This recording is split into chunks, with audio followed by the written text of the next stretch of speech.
Perkenalkan, nama saya Ari Pratama Putra. Saya di sini akan melakukan seleksi self interview. Sebelum saya berterima kasih kepada pihak perusahaan karena telah memperbolehkan saya lanjut ke tahap ini. Di sini saya akan menjawab beberapa pertanyaan yang telah perusahaan sediakan. Pertanyaan pertama, ceritakan pengalaman Anda saat mengatur sebuah tim atau menjalankan tanggung jawab bersama orang lain. Apa tantangan terbesarnya dan bagaimana Anda mengatasinya? Pengalaman saya waktu itu, saya dapat proyek untuk mengerjakan landing page buat Escobak, perusahaan yang bergerak di bidang pet shop. Waktu itu saya bekerja bareng teman saya, itu satu tim di Bernaspot, usaha yang saya dan teman-teman saya kuliah bangun bareng-bareng gitu. Waktu itu saya pegang bagian front end, teman saya di back end. Terus waktu itu tantangan paling berasa itu soal nyamain ritme dan cara kerja gitu. Kadang kita punya gaya kerja dan waktu fokus yang beda gitu, tapi karena kita udah sama-sama komit, akhirnya kita atur waktu buat rutin diskusi gitu. Kadang kita lewat Google Meet, kadang cukup lewat chat, lewat WA gitu, WhatsApp. Kadang juga di WhatsApp kita bisa pakai grup call atau grup video call buat bahas progresnya, bahas si proyeknya kayak gimana. Terus kadang juga kita janjian bareng gitu, buat ketemu langsung di cafe, biar ketemu langsung biar enak juga buat cara ngebahas si proyeknya kayak gimana, prosesnya, alurnya gitu kan, apa ada masalah, apa ada kendala, progresnya yang udah beres apa aja, supaya biar kerjaannya lancar dan juga bisa saling nge-cover. Terus untuk pertanyaan kedua, pernahkah Anda menghadapi anggota tim atau rekan kerja yang tidak patuh instruksi? Apa yang Anda lakukan dan apa hasil akhirnya? Pernah. Di awal kita udah sepakat gitu kan, waktu proyek yang tadi harusnya kita cuman pakai React.js dan Node.js biar satu alur, tapi pas mulai jalan teman saya malah pakai Laravel buat backendnya. Terus awalnya kan saya bingung gitu, kenapa kok bisa pakai Laravel, harusnya kan buat backendnya bisa pakai Node.js gitu kan. Terus ya udahlah, saya coba ngobrol baik-baik, saya coba telepon dia gitu kan, ajak ketemu gitu kan di cafe, udah ketemu gitu, saya tanyain kenapa alasannya.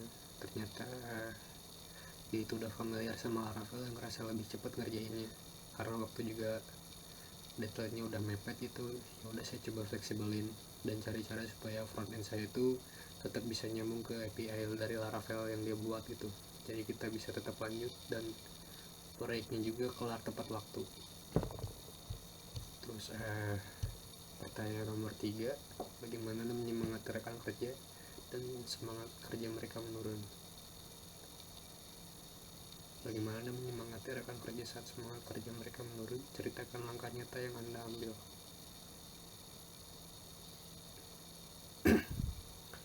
Biasanya saya nyemangatinnya,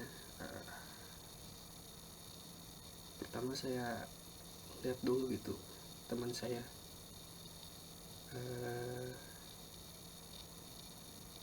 saya coba lihat gitu kan, mukanya bisa dilihat lah, apakah dia bisa diajak ngobrol waktu itu, enak diajak ngobrol, atau feeling lah gitu, dia butuh space, butuh ruang gitu buat sendiri gitu. Kalau misalkan emang enak buat diajak ngobrol gitu, saya datengin, saya samperin gitu. Kalau bahasa Sundanya, saya samperin, saya datengin gitu kan, saya coba tanyain kenapa mukanya kayak gitu kan, ada masalah apa gitu kan, saya coba tanyain gitu, boleh nggak cerita sedikit kenapa, masalah personal kah atau masalah kerjaan kah. Terus ya setelah, kalau misalkan dia mau cerita gitu, saya dengerin, terus saya ambil poinnya itu, terus saya coba buat kasih solusi ke dia. Terus habis kalau misalkan itu kurang cukup ya biasanya saya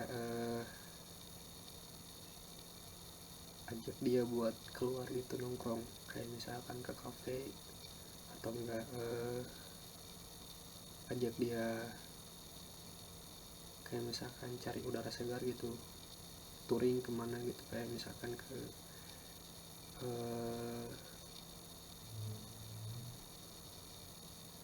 apa bahasa Indonesia nya, ngajak dia touring lah gitu, kemana gitu, ke pegunungan lah, ke daerah pegunungan gitu yang banyak pohonnya gitu, kayak ke kebun teh atau kemana, kayak misalkan di Bandung kayak di Lembang, kalau nggak ke Pangalengan gitu, kalau nggak ke Ciwidey. Terus nomor 4, ceritakan pengalaman Anda mau tugas rutin seperti laporan, tagihan, atau follow up klien, bagaimana menjaga ketepatan waktu dan kualitasnya.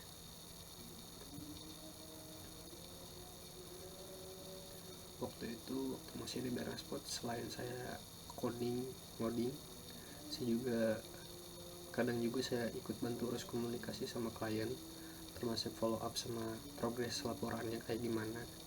Terus habis itu biasanya sih saya catat note gitu, kalau enggak bikin to do list apa yang saya harus lakuin itu, apa aja yang udah beres gitu, apa yang belum. Terus buat laporan saya biasain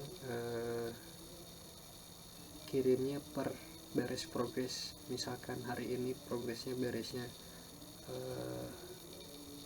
halaman pertama, di situ saya kirim laporan, ini halaman pertamanya udah beres, gimana, saya tanyain kliennya gimana ini, apakah udah sesuai, apakah ada yang perlu diubah gitu.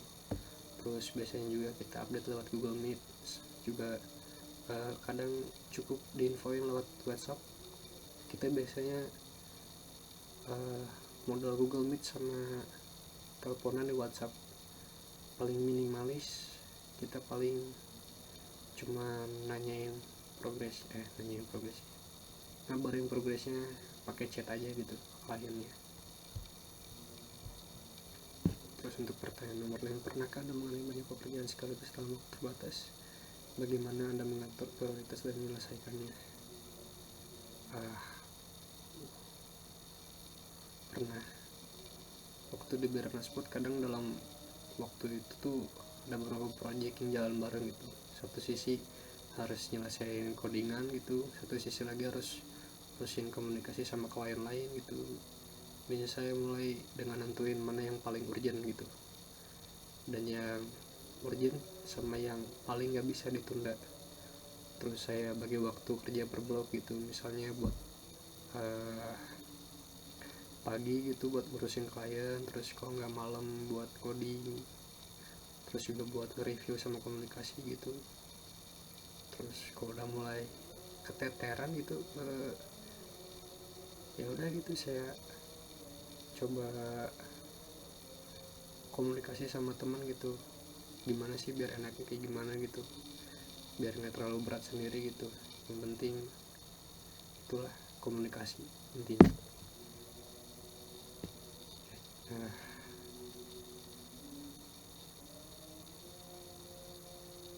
Cukup sekian untuk jawaban saya dari beberapa pertanyaan di atas. Saya harap jawaban saya cukup memuaskan. Sekarang sisanya terserah perusahaan ingin menerima saya atau tidak. Tapi diterima atau tidaknya, sekali lagi saya terima kasih kepada perusahaan sudah memberi kesempatan kepada saya.